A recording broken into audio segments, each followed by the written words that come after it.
கர்த்தருடைய பரிசுத்த நாமத்திற்கு மகிமை உண்டாவதாக.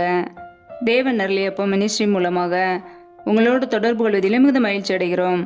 இன்றைக்கும் இந்த நாளிலும் தேவன் நமக்கு கொடுக்கிற வார்த்தை உபாகமம் 30ஆம் அதிகாரம் 8, 9 ஆகிய வசனங்கள். நீயோ மனம் திரும்பி கர்த்தரின் சத்தத்துக்கு செவி கொடுத்து நான் என்று உனக்கு கற்பிக்கிற அவருடைய எல்லா கற்பனைகளின்படியும் செய்வாய்.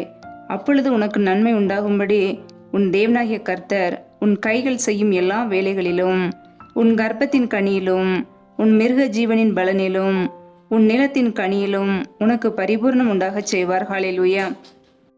கிறிஸ்துவுக்குள் பிரியமானவர்களே, கர்த்தருடைய வார்த்தை சொல்லுகிறது, முதலாவதாக நீயோ மனம் திரும்பி கர்த்தரின் சத்தத்துக்கு செவி கொடுத்து நான் என்று உனக்கு கற்பிக்கிற அவருடைய எல்லா கற்பனைகளின்படியும் செய்வாய் என்று. பிரியமானவர்களே, நம்முடைய வாழ்க்கையிலே பரிபூர்ண ஆசீர்வாதங்களை பெற்றுக்கொள்ள வேண்டுமென்றால், கர்த்தர் நமக்கு கொடுக்கிற நன்மைகளையும் ஆசீர்வாதங்களையும் சுதந்திரித்துக் கொள்ள வேண்டுமென்றால், முதலாவதாக நாம் மனம் திரும்ப வேண்டும். இரண்டாவதாக அவருடைய சத்தத்துக்கு நாம் செவி கொடுக்க வேண்டும். மூன்றாவதாக அவருடைய எல்லா கற்பனைகளின்படி நாம் வாழ வேண்டும். கர்த்தருடைய பிள்ளைகள் இன்னைக்கு எப்படி வாழ்கிறோம்? நமக்குள்ளே தேவனுக்கு பிரியமில்லாத பாவங்கள், துன்மார்க்கமான காரியங்கள், கர்த்தர் விரும்பாத காரியங்கள் இருக்கிறதா? அல்லது அவருக்கு பிரியமான வழிகளிலே நடக்கிறோமா? பாவ வழியிலே நடக்கிறோமா? உண்மையில்லாத ஒரு நிலைமை நமக்குள்ளே காணப்படுகிறதா? அல்லது மாம்சத்தின் கிரியைகள் நமக்குள்ளே காணப்படுகிறதா? கோபங்கள், வைராக்கியங்கள், எரிச்சல், இப்படிப்பட்ட காரியங்கள் காணப்படுகிறதா? சற்று யோசித்து பார்ப்போம். நம்முடைய வாழ்க்கையிலே பரிபூர்ண ஆசீர்வாதங்களை பெற்றுக்கொள்ள நம் தகுதியுள்ளவர்களாக இருக்க வேண்டும். தேவன் நம்மை ஒவ்வொரு நாளும் ஆசீர்வதிக்க அவர் ஆயத்தமாய் இருக்கிறார். ஆனால் அதை பெற்றுக்கொள்ள நம் தகுதியுள்ள ஜனங்களாய் இருக்கிறோமா? முதலாவது நம்முடைய பாவ பழக்கங்களை விட்டு மனம் திரும்ப வேண்டும். மனம் திரும்பினால்தான் பரிபூர்ண நன்மைகளையும் ஆசீர்வாதங்களையும் நாம் பெற்றுக்கொள்ள முடியும். ஹல்லேலூயா. இன்றைக்கு ஏன் அநேக குடும்பங்களிலே ஆசீர்வாதங்கள் இல்லை? ஏனென்றால் அந்த குடும்பத்திலே கர்த்தருடைய வழியிலே நடக்காமல் தேவனுக்கு பிரியமில்லாத காரியங்கள் இருக்கிறதுனாலே அந்த குடும்பத்திலே கர்த்தருடைய நன்மைகளும் ஆசீர்வாதங்களும் இல்லாமல் இருக்கிறது. ஒவ்வொரு நாளும் நாம் கர்த்தருக்கு பிரியமாய் வாழ்கிறோமா என்று நம்மை நாமே சற்று ஆராய்ந்து பார்க்க வேண்டும். எப்பொழுது நம்முடைய வாழ்க்கையிலே மனம் திரும்பி கர்த்தரின் சத்தத்துக்கு செவி கொடுக்கிறோமோ, நம்முடைய குடும்பங்களிலே பரிபூர்ண நன்மைகள் தங்கியிருக்கும். கர்த்தருடைய பிள்ளைகள் ஒவ்வொரு நாளும் கர்த்தருக்கு பிரியமாய் வாழ்கிறோமா? மனம் திரும்பி கர்த்தருடைய பிள்ளைகளாகவே வாழ்கிறோமா? தேவையில்லாத தீமையான காரியங்களை விட்டு மனம் திரும்பி விட்டோமா? கர்த்தருக்கு பிரியமுள்ள சந்ததியாய் வாழ்கிறோமா? அவருடைய ஜனங்கள் என்றால் அவருடைய சத்தத்துக்கு நாம் செவி கொடுக்க வேண்டும். ஹல்லேலூயா. கர்த்தரின் சத்தத்துக்கு செவி கொடுக்க வேண்டுமா? பிரியமானவர்களே, கர்த்தர் நம்முடைய வாழ்க்கையிலே எதை சொல்லுகிறாரோ அதை நாம் செய்கிற பிள்ளைகளாய், நம்முடைய சுய சித்தத்தை வெறுத்து தேவ சித்தத்தை நாம் நிறைவேற்றுகிற ஜனங்களாய் இருக்க வேண்டும். அப்படி வாழும்போது கர்த்தர் நம்மை பரிபூரணமாய் ஆசீர்வதிப்பார். ஹல்லேலூயா. நான் என்று உனக்கு கற்பிக்கிற அவருடைய எல்லா கற்பனைகளின்படியும் செய்வாய். பிரியமானவர்களே, கர்த்தருடைய எல்லா கற்பனைகளின்படியும் நாம் செய்ய வேண்டுமா? ஒவ்வொரு நாளும் வேதத்தில் அவர் நமக்கு கொடுத்த கற்பனைகளுக்கு நாம் கீழ்ப்படிய வேண்டும். அவருடைய வார்த்தைகளை மீறாதபடிக்கு ஒவ்வொரு நாளும் இரவும் பகலும் வேதத்தை தியானித்து வலதுபுறமும் இடதுபுறமும் சாயாமல் ஒவ்வொரு நாளும் அவருடைய பரிசுத்த வழியிலே நாம் நடக்க வேண்டும். அப்பொழுது நமக்கு நன்மை உண்டாகும். நாம் செய்கிற எல்லா வேலைகளையும் கர்த்தர் ஆசீர்வதிப்பார். நம்முடைய குடும்பத்திலே கர்ப்பத்தின் கனியை ஆசீர்வதிப்பார், மிருக ஜீவனை ஆசீர்வதிப்பார், நிலத்தின் கனிகளை ஆசீர்வதித்து நமக்கு பரிபூரணமாய் கொடுப்பார். ஹல்லேலூயா. கர்த்தருடைய பிள்ளைகள் இன்னைக்கு எப்படி வாழ்கிறோம்? மனம் திரும்பி அவருடைய சத்தத்துக்கு செவி கொடுக்கிறோமா?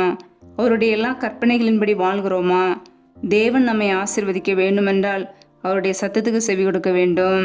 அவருடைய வார்த்தைகளுக்கு கீழ்ப்படிய வேண்டும். பரிசுத்த வழியிலே நடக்க வேண்டும். மனம் திரும்ப வேண்டும். மனம் திரும்பி கர்த்தருடைய பரிசுத்த வழியிலே நடக்கும்போது பரிபூரண ஆசீர்வாதங்களை நாம் பெற்றுக்கொள்ள முடியும். ஒவ்வொரு நாளும் நாம் செய்கிற வேலைகளை, வியாபாரங்களை, தொழில்களை கர்த்தர் ஆசீர்வதிக்க வேண்டுமென்றால் தேவனுக்கு பிரியமில்லாத காரியங்கள் என்ன இருக்கிறதோ அவைகளை விட்டு நாம் மனம் திரும்புவோம். மனம் திரும்பி கர்த்தரின் சத்தத்துக்கு செவி கொடுப்போம்.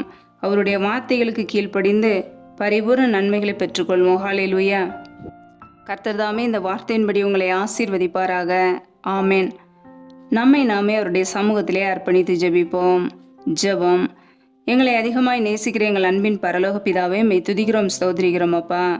ஒவ்வொரு நாளும் கிருபையாக எங்களை பாதுகாத்து ஜீவனோடு சுகத்தோடு பலத்தோடு ஆரோக்கியத்தோடு சகல நன்மைகளையும் எங்களுக்கு சம்பூர்ணமாய் கொடுத்து வந்தவரே மை துதிக்கிறோம் ஸ்தோத்திரிக்கிறோம் அப்பா. ஒவ்வொரு நாளும் கண்ணின் மணி போல பாதுகாத்து கிருபையாய் நேர்த்தியாக எங்களை வழிநடத்தி வந்தவரே மை துதிக்கிறோம் ஸ்தோத்திரிக்கிறோம் அப்பா. இந்த நாளிலும் உடைய வார்த்தைகளோடு எங்களோடு பேசினீர், அதற்காக உமக்கு ஸ்தோத்திரம் ஸ்தோத்திரம் ஸ்தோத்திரம். யாரெல்லாம் இந்த வார்த்தைகளை கேட்டு பிள்ளைகள் இணைந்திருக்கிறார்களோ அந்த ஒவ்வொரு குடும்பங்களையும் உடைய கரங்களிலே அர்ப்பணித்து ஜெபிக்கிறோம். ஒவ்வொரு குடும்பங்களையும் ஆசீர்வதிப்பீராக, பலப்படுத்துவீராக, உடைய நன்மையினால் நிரப்புவீராக.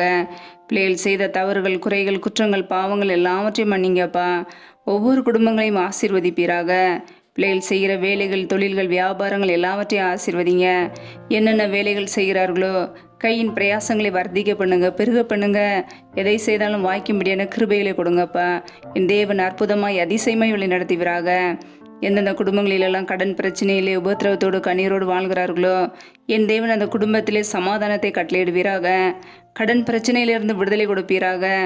என் தேவனுடைய கரம் அந்த குடும்பத்தை ஆசீர்வதிக்கட்டும். ஒவ்வொரு குடும்பத்தையும் ஆசீர்வதித்து உடைய நன்மையினால் நிரப்புவீராக.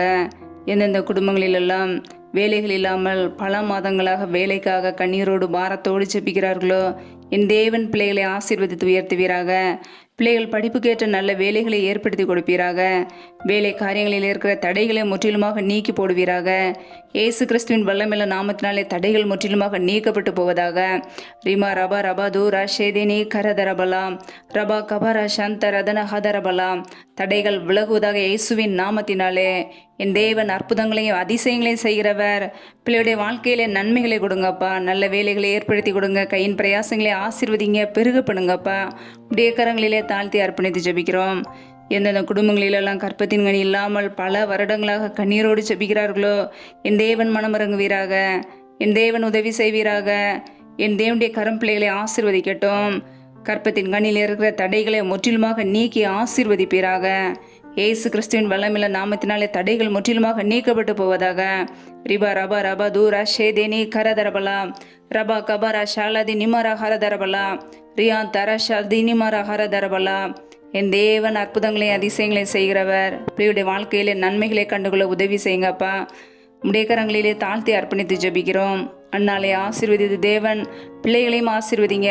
பழிகு பெரு கிருபையில கொடுங்க. உடைய சமூகத்திலே தாழ்த்தி அர்ப்பணித்து ஜெபிக்கிறோம். எந்தெந்த குடும்பங்களிலெல்லாம் கணவன் மனைவிக்கிடையே பிரிவினையோடு, குழப்பத்தோடு, சண்டையோடு, சச்சரவோடு வாழ்கிறார்களோ என் தேவன் அந்த குடும்பத்தை சந்திப்பீராக. அந்த குடும்பத்திலே சமாதானத்தை கொடுப்பீராக.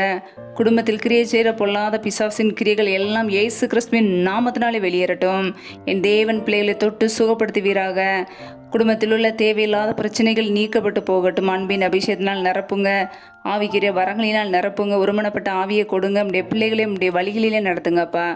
தெய்வீக சமாதானத்தினால் நிரப்புவீராக. என் தேவன் குடும்பங்களை கட்டுகிறவர், குடும்பங்களை இணைக்கிறவர். என் தேவன் தாமே ஒவ்வொரு குடும்பத்திலும் தங்கியிருப்பீராக. உடைய கரங்களிலே தாழ்த்தி அர்ப்பணித்து ஜெபிக்கிறோம்.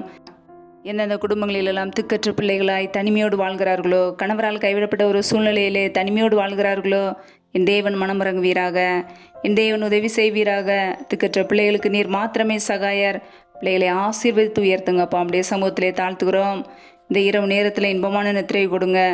நல்ல சொப்பன தரிசனங்களை வெளிப்படுத்துங்கப்பா. அதிகாலையில் எழுந்தும்படி சமூகத்திலே காத்திருக்க புது கிருபைகளை பெற்றுக்கொள்ள எங்களை அர்ப்பணிக்கிறோம்.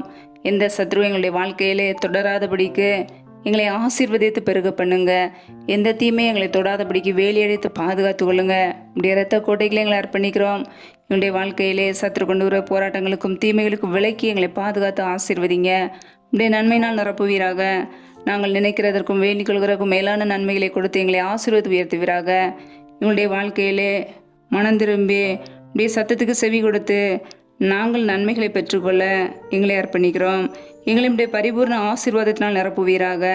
ஒவ்வொரு நாளும் வலதுபுறம் இடதுபுறம் சாயாமல் பரிசுத்த வழியிலே நடக்க அதற்கேற்ற கிருபையில கொடுப்பீராக.